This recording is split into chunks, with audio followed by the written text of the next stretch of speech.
I've got some good news. I think I may have made a decision on the camera. And believe it or not, it has nothing to do with the reviews. It has nothing to do with company hype. I got tired of listening to the reviews. The big thing that was important to me, which none of the reviews were addressing, which is why I got tired of reading them. Not that they weren't bad, they were certainly interesting. But none of them addressed one of the fields that I needed addressed ASAP, which is out-of-the-box Macintosh compatibility. With iMovie 08, as well as the software that it has out of the box. Not that the software that it comes with is mandatory, but it'd be nice to have. Well, I found a camera that does just that. Of all the cameras that I was looking at, I searched Apple's website. The Canon FS100 is one of the highest rated. It's 4 stars out of 5 from 5 consumers. And everybody has given high praise to the camera for the video quality, the fact that it uses flash memory, and the fact that it plugs in to iMovie 08 without a problem. And this would be, it is a Canon. The model would be the FS100. This is the one with no internal flash, and it runs on removable SD cards. They have there's also two sibling cameras, the FS10 with 8 GB of flash built in, along with the ability to expand, and the FS11 with 16 gigs of flash built in and the ability to expand. All three cameras are the same with the exception of the presence of built-in flash. You do have to pay an extra premium, though, for the extra flash. It's $100 extra per 8 gigs, so you are looking at $400 for the one with no memory, $500 for the one with the 8 gig, and the 16 gig is $600.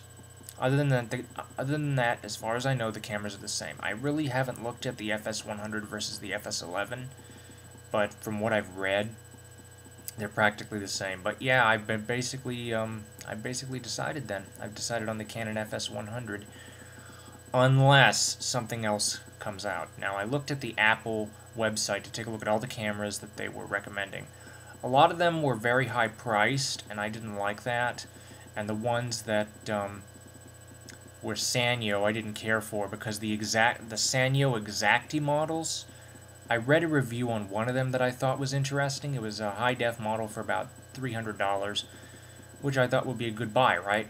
Well, guess what? The review basically said it was junk. So, after having looked at all of them, I decided on the FS100.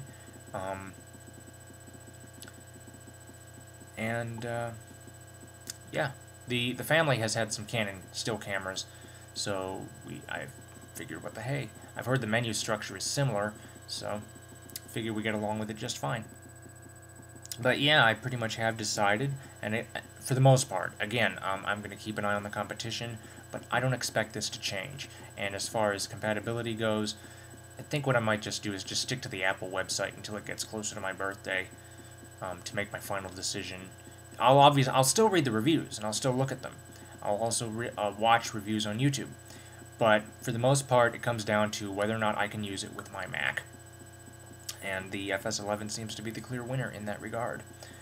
So, there you go.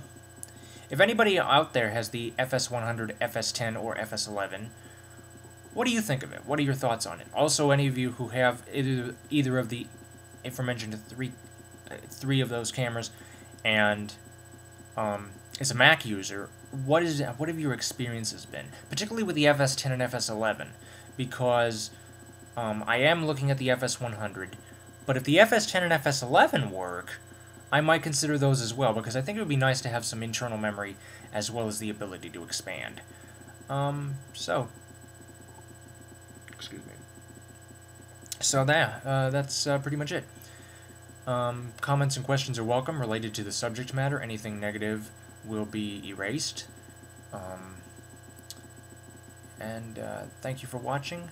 Look forward to your comments. If you feel that you need I could use a little bit more help on the subject matter,